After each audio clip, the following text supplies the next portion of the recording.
Cigar ash fell softly onto the Persian rug, a grey smudge against woven crimson. Calvin didn't bother brushing it away. He stared at his wife across the dining table, quiet, head bowed, a perfect, obedient ghost haunting his own house.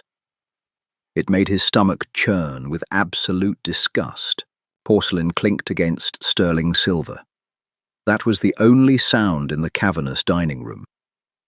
Calvin chewed a piece of medium-rare steak, the meat tasting like ash and iron on his tongue. His eyes fixed on the woman sitting at the opposite end of the mahogany expanse. Madeline. She wore a dark emerald dress that complemented the deep, rich brown of her skin. Her posture was flawless, spine-straight elbows off the table, gaze directed politely at the floral centerpiece rather than at him. She looked exactly like what she was, a highly expensive, carefully curated acquisition. An alliance wrapped in silk. Calvin swallowed the dry meat and took a long drag from his glass of scotch. The amber liquid burned down his throat, a welcome sting. He ran one of the largest criminal syndicates on the West Coast, a brutal machine of extortion, narcotics, and quiet assassinations inherited from his uncle. His days were measured in broken teeth, the metallic smell of gunpowder, and the heavy, humid anxiety of betrayal. And then he came home to this. A museum, a morgue. Is the temperature to your liking?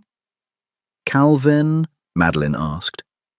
Her voice was soft, melodic, and entirely devoid of friction. It's fine, he grunted. I can have the staff adjust it if you're cold. You were out late in the damp air last night. I said it's fine, Madeline. He let a harsh edge bleed into his tone, practically begging her to react, to snap back, to tell him not to use that tone with her. She merely nodded, a slight dip of her chin. Of course. He hated her. He didn't hate her because she was cruel or ugly or malicious. He hated her because she was a void. When their marriage had been arranged by her father, a silent, heavily protected money launderer who required Calvin's muscle, Calvin had expected a partner. Someone who understood the grit under the fingernails of their world. Instead, he got a domesticated pet. Madeline spent her days tending to the greenhouse, arranging flowers, and ensuring the kitchen staff prepared his favorite meals.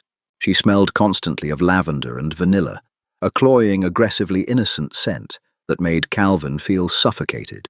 He pushed his plate away, the scrape of porcelain loud against the wood. I have a meeting. Dante is pushing his borders again in the South District. He watched her eyes. Any normal mob wife would show a flicker of concern. Dante was a loose cannon, a rival who had been steadily carving up their territories with machetes and cheap shotguns. Madeline carefully set her napkin on her lap. I will have a hot towel and tea waiting for you when you return. Please be careful. Calvin stood up abruptly, his chair legs groaning against the floorboards. He wanted to reach across the table and shake her. He wanted to see a crack in the porcelain. Don't wait up. He left the room without looking back, the heavy thud of his leather shoes echoing in the marble hallway. Outside, the night air was sharp, biting at his cheeks as he climbed into the back of his armored SUV. His lieutenant, a scarred giant named Lincoln, glanced at him through the rearview mirror. Home life treating you well, boss? Lincoln asked, a wry smirk playing on his lips. Drive, Calvin snapped, rubbing the bridge of his nose. The meeting with Dante's representatives was exactly the kind of ulcer-inducing chaos Calvin was accustomed to. It took place in the back room of a meatpacking plant. The air was frigid, thick with the smell of raw flesh ammonia and copper. Dante's men were arrogant, twitchy on cheap stimulants, their eyes darting around the room. Calvin spoke in low, measured tones, asserting his boundaries, but he could feel the fragile tension. It was a rubber band stretched to its absolute limit. Someone was going to snap it, soon. When Calvin finally returned to the estate, the grandfather clock in the foyer was striking 3. The house was utterly silent, wrapped in an oppressive velvet darkness. He loosened his silk tie, his muscles screaming in protest, a dull headache throbbing behind his temples. The smell of ammonia from the meatpacking plant still clung to his clothes, a nasty reminder of the filth he waded through to afford these marble floors.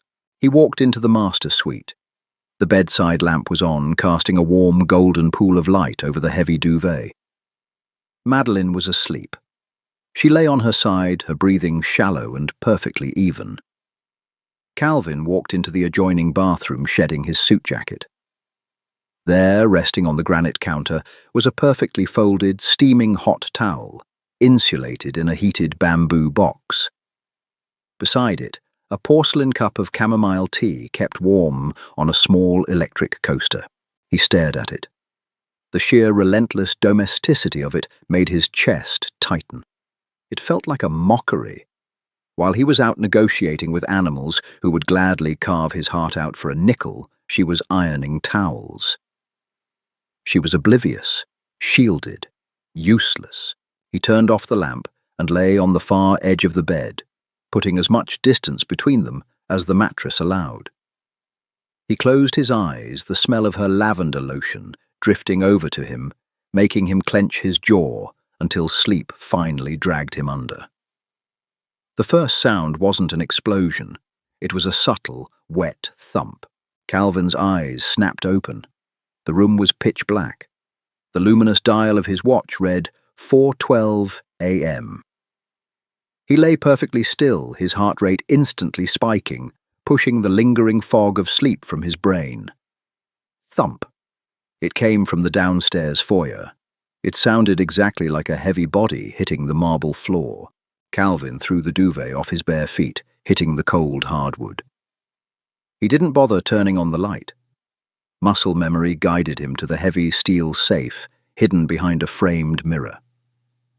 He punched in the code 4 rapid silent taps, and the door popped open. He grabbed his modified 9mm, racking the slide.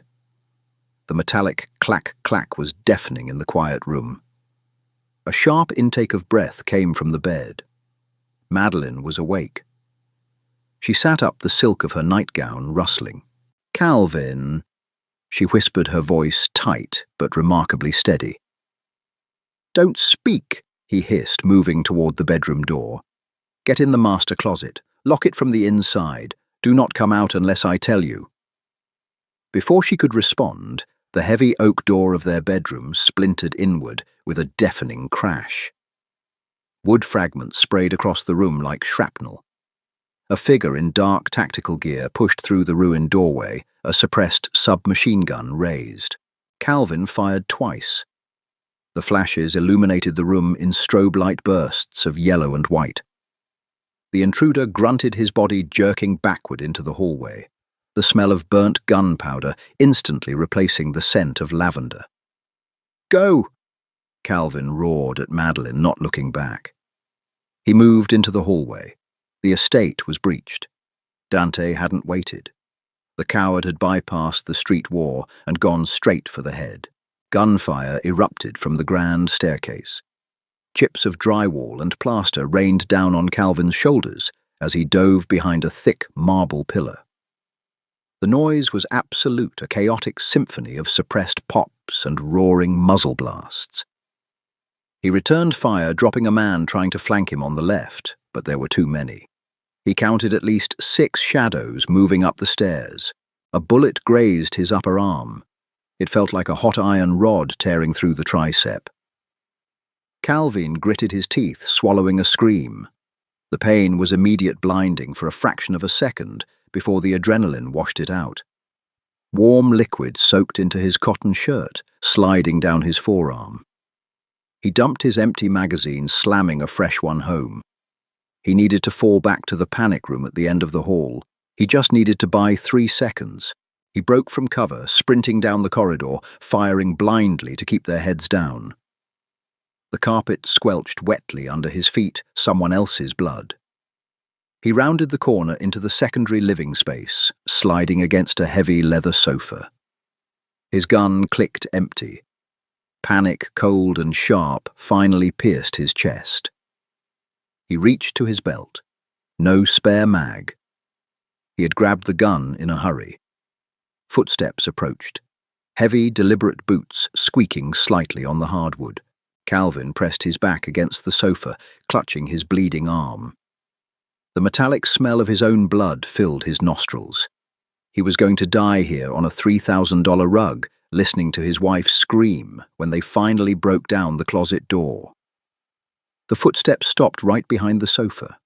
Calvin tensed, preparing to lunge, to bite, to tear out a throat with his bare hands if he had to. A shadow loomed over him. The barrel of a gun pointed down at his face. The man holding it smiled, a grim, jagged expression visible in the moonlight filtering through the window. "Dante sends his regards," the man rasped. The man's finger tightened on the trigger. Then a sickening, wet, tearing sound echoed in the quiet space. The man's eyes widened, bulging in their sockets. The smile vanished, replaced by an expression of absolute, bewildered terror. He made a wet, gurgling noise, blood suddenly pouring from his mouth, spilling over his black, tactical vest. He collapsed forward, completely dead, before he hit the ground. Calvin scrambled back, his breath caught in his throat. Standing behind the dead man was Madeline. She wasn't screaming. She wasn't trembling.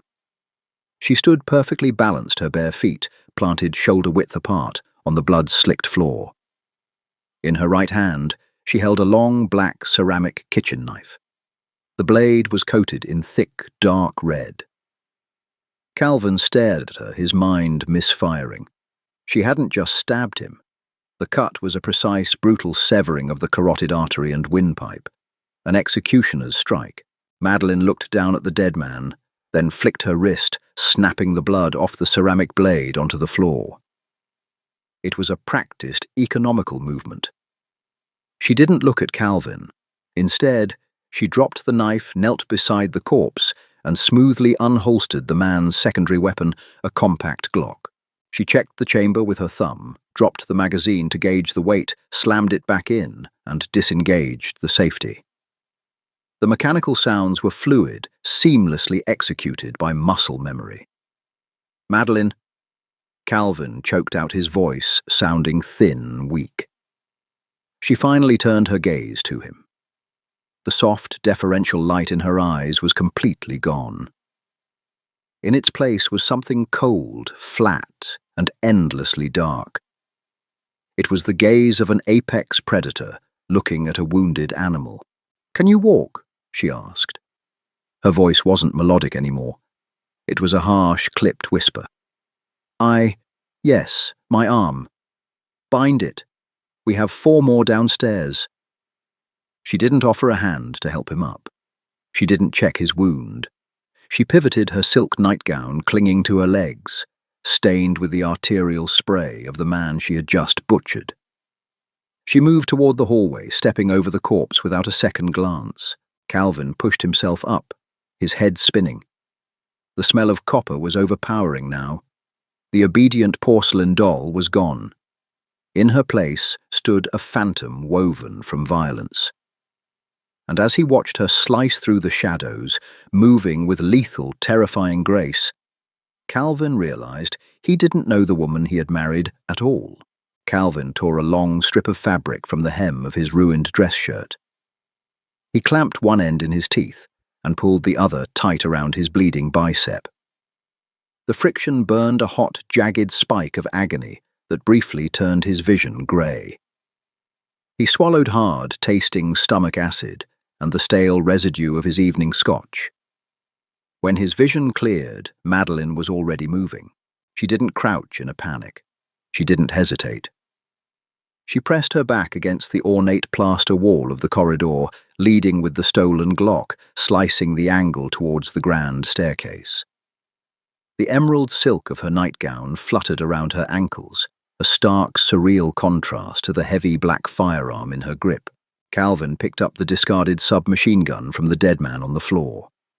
It was a heavy, cheap piece of hardware, smelling strongly of gun oil and cheap metal.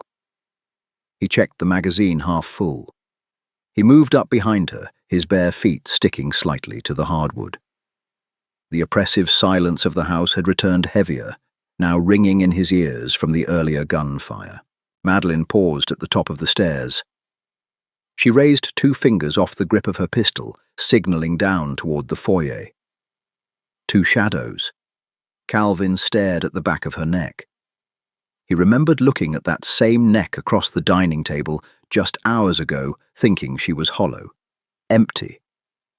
He realized now that she wasn't a void, she was a vault, and someone had just blown the door wide open. She didn't wait for his cue. Madeline pivoted around the marble banister, dropping onto her right knee. The Glock barked twice. Crack, crack.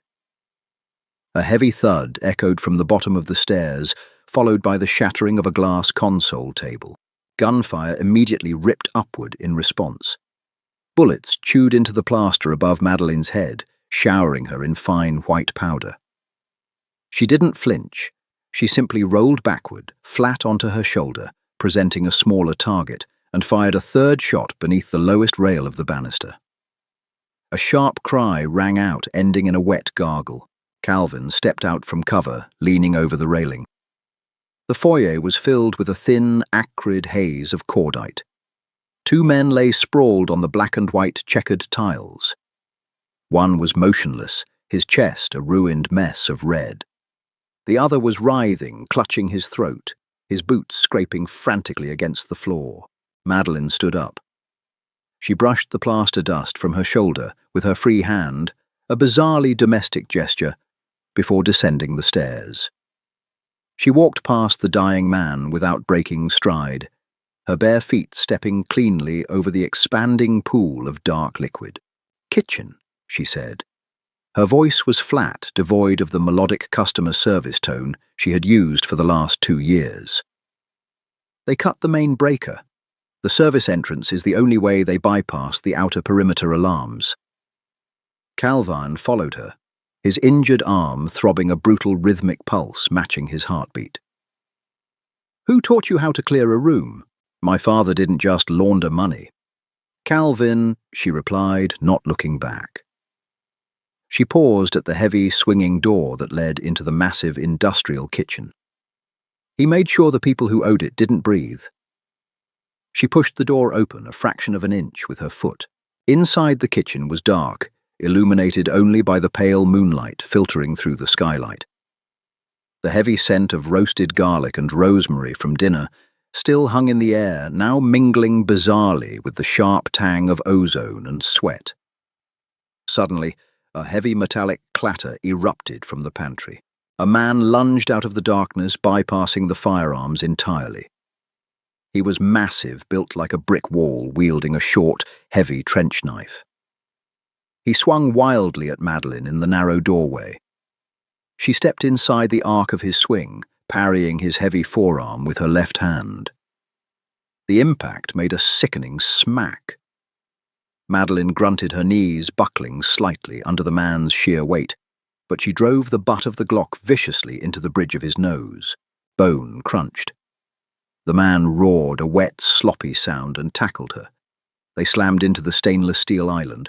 Pots and heavy copper pans crashed to the floor in a deafening cacophony. Madeline lost her grip on the gun. It skittered across the linoleum, spinning out of reach under the commercial ovens. Calvin raised his submachine gun, but he couldn't get a clear shot in the dim light. They were a tangle of limbs, violently thrashing against the cabinetry.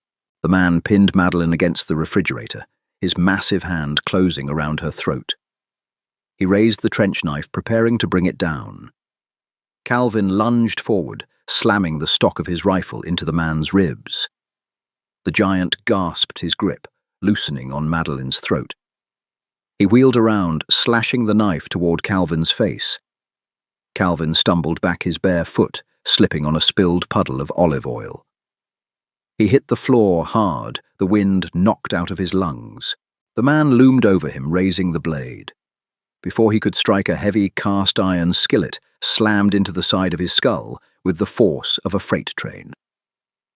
The man's eyes rolled back.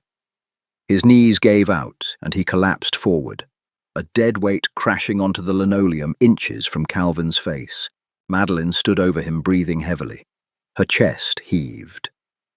The strap of her silk nightgown was torn, revealing a nasty, dark bruise already forming on her collarbone. Her hair, usually pinned in a flawless, immaculate bun, hung in loose, messy coils around her face. She dropped the skillet. It clanged against the floorboards, ringing out in the suddenly quiet kitchen. She looked down at Calvin. Her eyes were wild, completely stripped of pretense.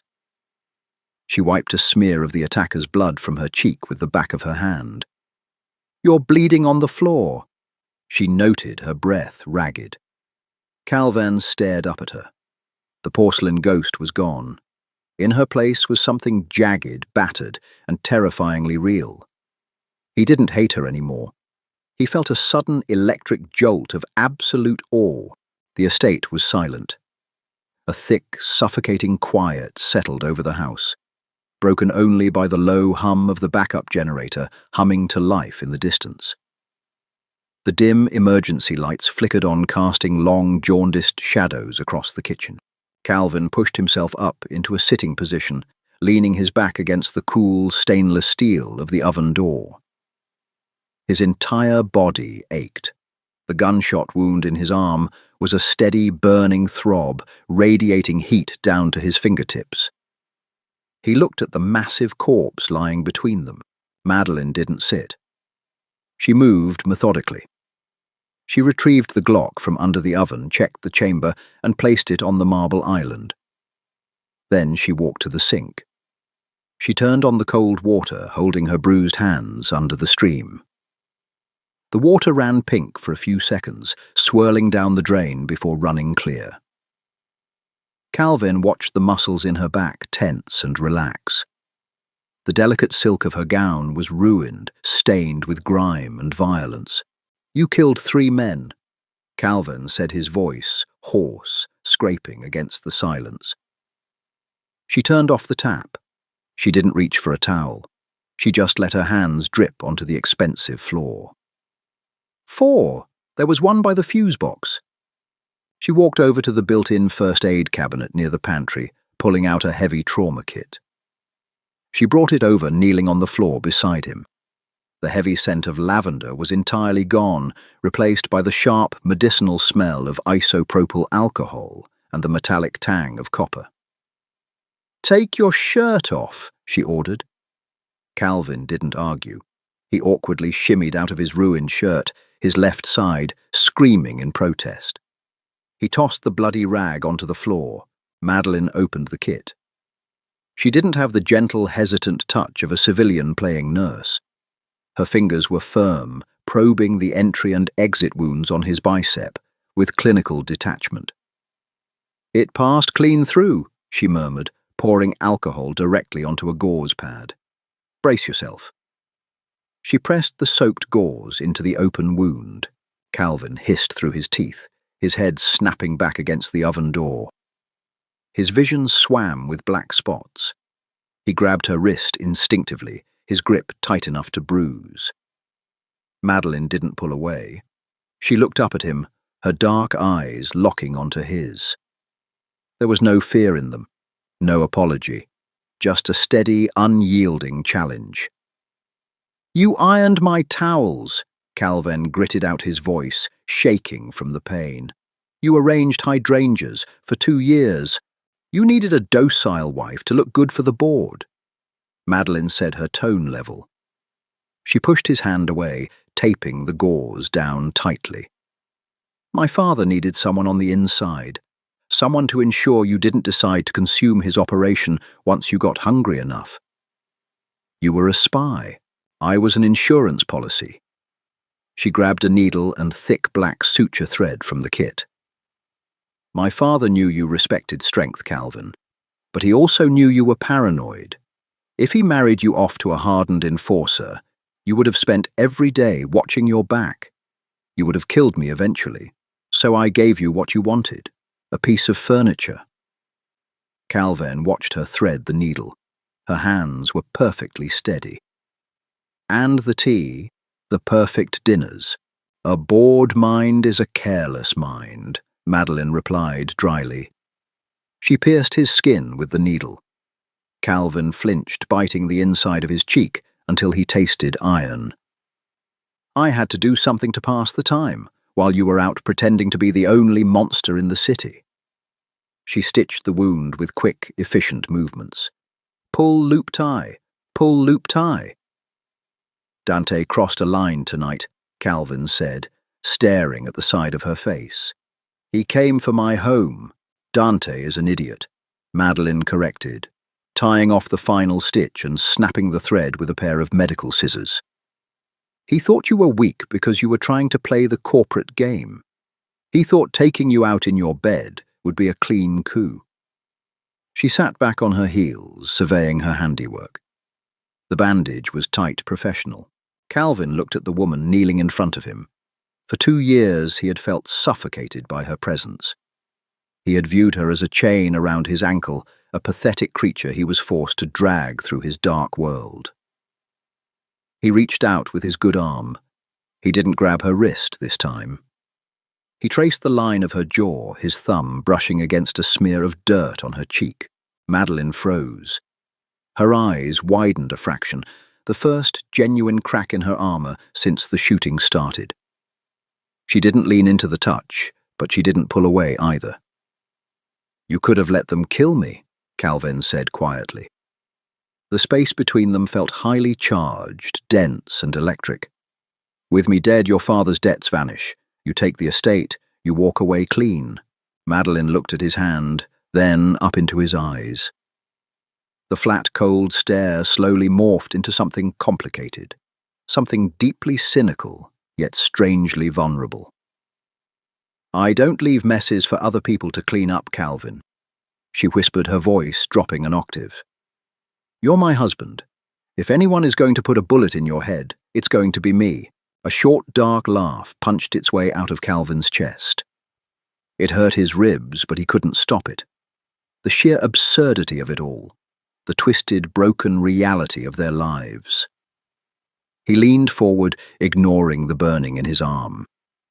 He grabbed the back of her neck, his fingers tangling in the messy, ruined coils of her hair, and pulled her toward him. He kissed her.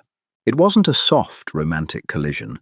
It was desperate bruising and tasted like dirt and old blood. It was an acknowledgement, a collision of 2 apex predators who had finally stopped pretending to be prey. Madeline gasped against his mouth, her hands flying up to grip his shoulders. For a second she was rigid, shocked. Then her fingers dug into his skin, her nails biting half-moons into his collarbone, and she kissed him back with a vicious, consuming intensity.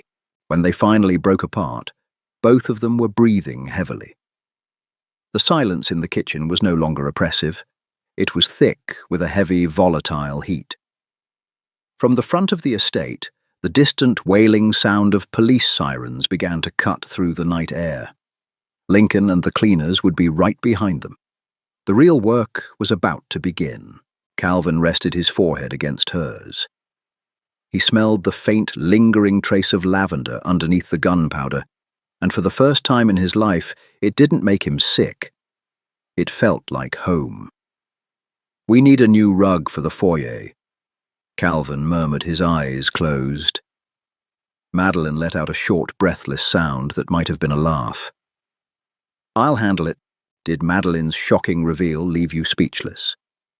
Sometimes the quietest ones hide the darkest, most lethal secrets. If you loved this dark, gritty dive into the Mafia underworld, hit that like button and subscribe for more intense, raw storytelling. Drop a comment below. Would you ever trust Madeline after seeing what she can really do? Share this video with a friend who loves a ruthless plot twist and ring the notification bell so you never miss our next descent into the shadows.